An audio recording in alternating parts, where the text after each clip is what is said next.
think your intelligence is very good. You know that I like bagpipes. So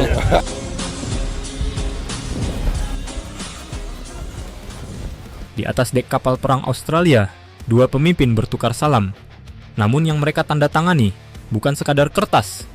Ini adalah sinyal. Tetangga yang dulunya berhati-hati, kini memilih berdialog lebih erat tentang keamanan. Apa arti momen ini bagi Indonesia? Dan bagaimana kekuatan militer ikut menajamkan diplomasi kita? Mari kita urai.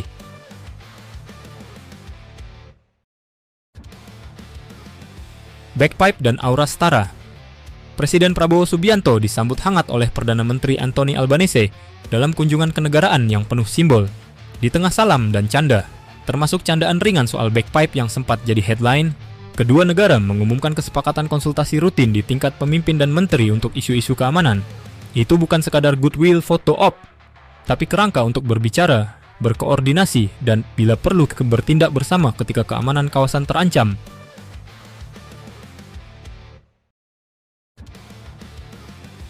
Kontrak politik keamanan.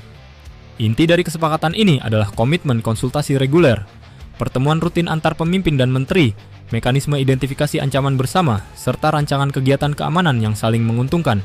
Dokumen awalnya menggambarkan hubungan yang dibangun di atas kepercayaan dan pragmatisme, bukan aliansi militer otomatis. Artinya jelas, konsultasi, koordinasi, latihan bersama, dan langkah diplomatik bila diperlukan jalur politik untuk mencegah salah paham dalam situasi krisis.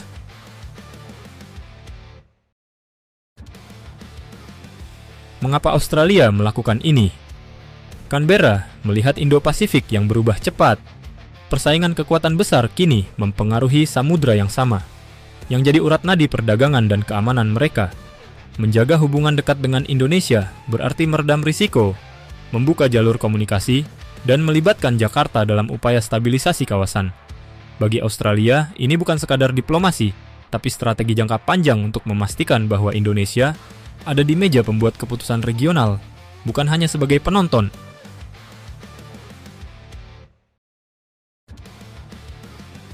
Apa keuntungannya bagi Indonesia? Bagi Indonesia, momen ini adalah pengakuan pengaruh. Ketika tetangga menghormati posisi kita di meja strategis, itu bukan sekadar simbol, tapi pengakuan kapasitas konsultasi rutin membuka peluang. Latihan maritim bersama, interoperabilitas komunikasi, pertukaran informasi non-operasional, hingga mekanisme penanganan insiden di laut. Semua itu memperkuat kemampuan Jakarta menjaga kedaulatan dan mengurangi risiko eskalasi di perbatasan.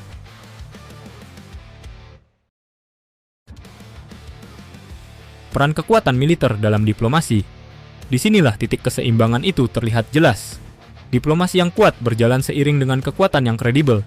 Sambutan hangat di atas HMAS Canberra juga menampilkan gestur kepercayaan diri, hasil dari modernisasi alutsista yang kini semakin nyata. Modernisasi bukan tanda agresi, tapi simbol legitimasi diplomatik.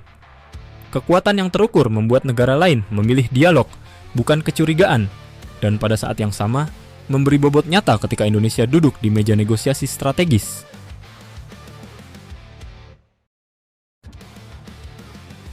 Seberapa jauh transformasi kita? Indonesia sedang berlari.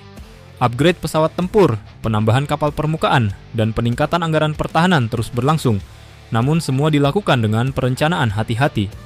Persentase belanja terhadap GDP masih di bawah beberapa negara besar, tapi tren pertumbuhan kita positif. Ketika seluruh rencana pengadaan tuntas, otoritas strategis Indonesia akan meningkat signifikan, dan itu akan mengubah cara negara lain memandang keseimbangan kekuatan di Pasifik.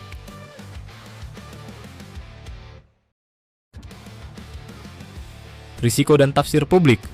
Setiap gestur publik, bahkan candaan soal bagpipe akan selalu ditafsirkan. Media, analis, dan pengamat akan mencari makna di balik simbol. Ada risiko salah paham, tapi juga peluang untuk memperkuat reputasi. Kuncinya bagi Jakarta adalah konsistensi, keterbukaan diplomasi yang tetap berpijak pada kebijakan pertahanan yang transparan, terukur, dan bertanggung jawab.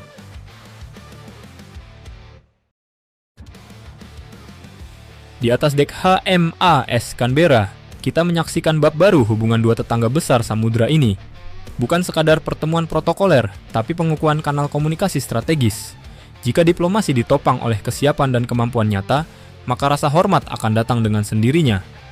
Transformasi TNI memberi fondasi, diplomasi menyediakan ruang dan hasil akhirnya Indonesia yang lebih dihitung di kawasan, di Pasifik, dan di panggung dunia. Ini bukan soal kebanggaan semata, melainkan tentang bagaimana kita memaksimalkan kekuatan secara cerdas, bertanggung jawab, dan berwibawa.